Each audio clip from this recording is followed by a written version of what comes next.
everybody, welcome to the Pagan Perspective. My name is Angel and I'm your Wednesday Week's host. I'm so tired, I wasn't sure that was going to come out.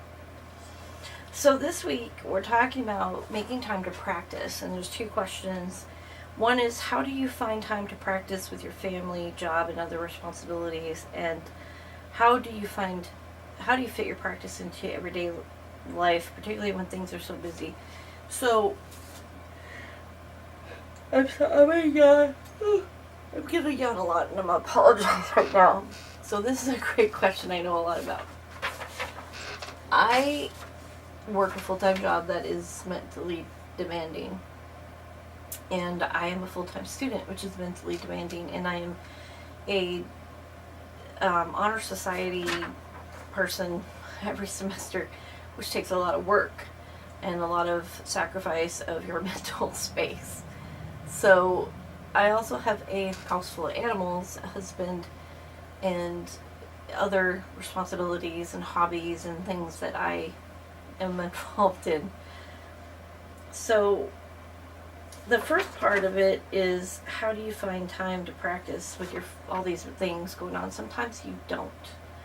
Sometimes you find that you can't make time.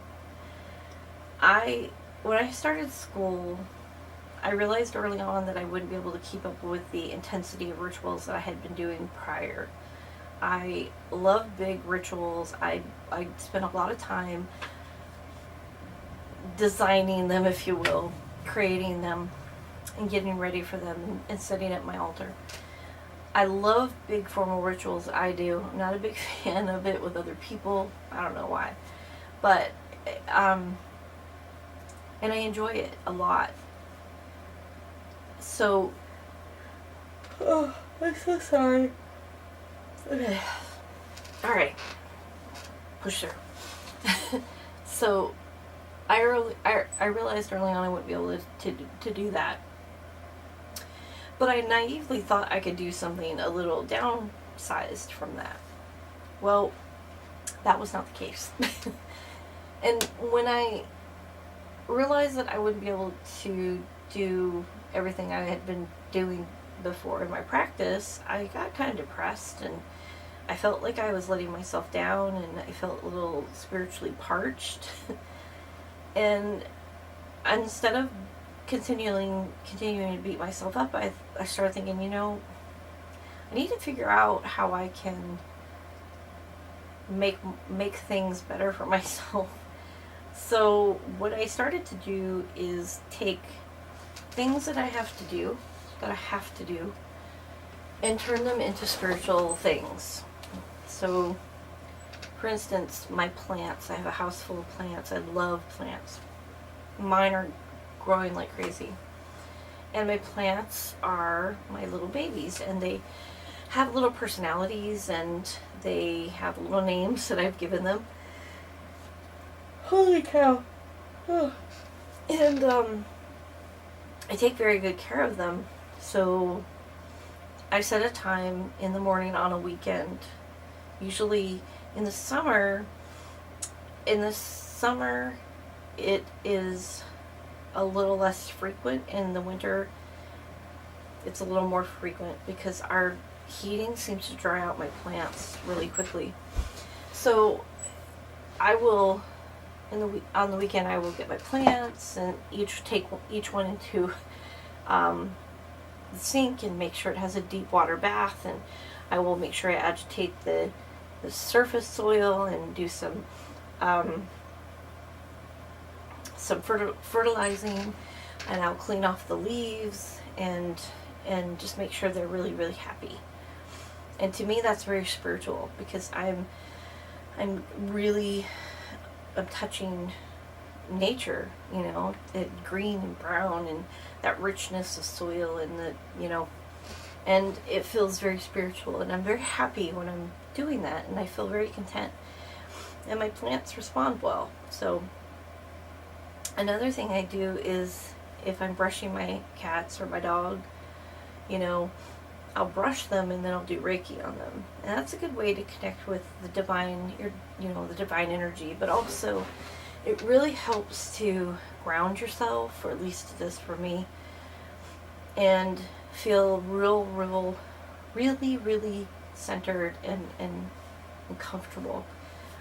And even cleaning my house, once I clean things, I will cleanse them and consecrate them, because my home is my temple space. It's my sanctuary. And I have all over my house, there's little magical things here and there.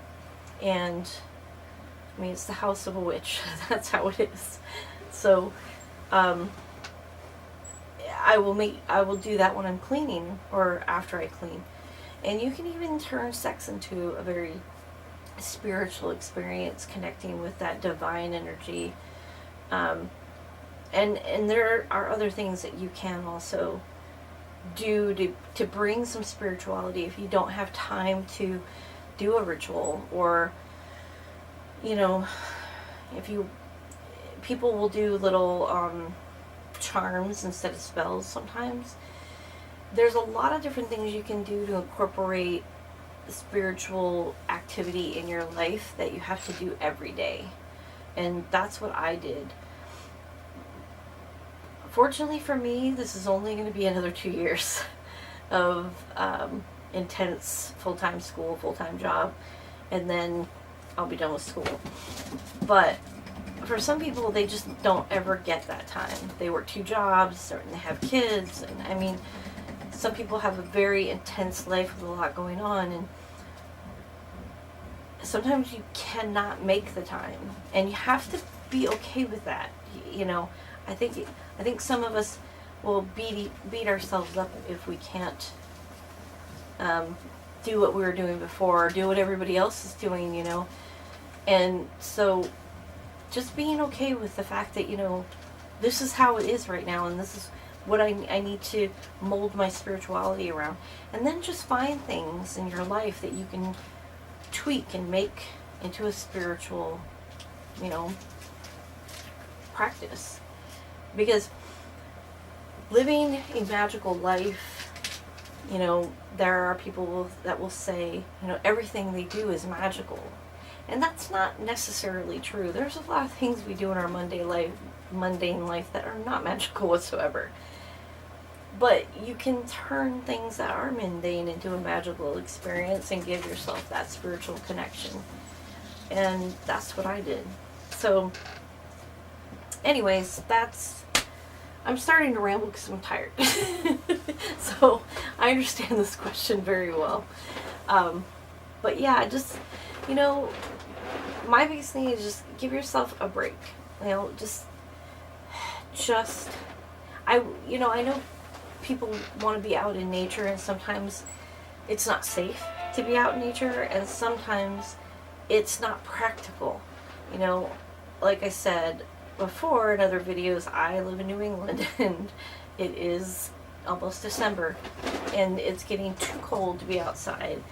And so right now, I dig into my plants, and that's how I connect with the earth. I play with my stones and my crystals, and that's how I connect. And also another thing you can do is if you have an altar, when you get up in the morning, if you want to light a little tea light, or you want to light a little incense, and just kind of,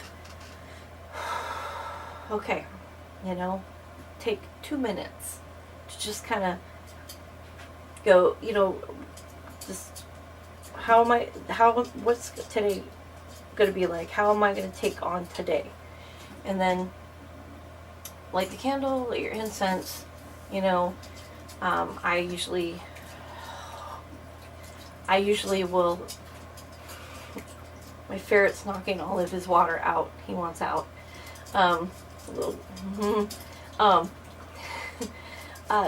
What I do is I will, just thank the divine for, whatever it is I want to thank them for. Today was getting up on time to get to work. So, anyways, that's my suggestions.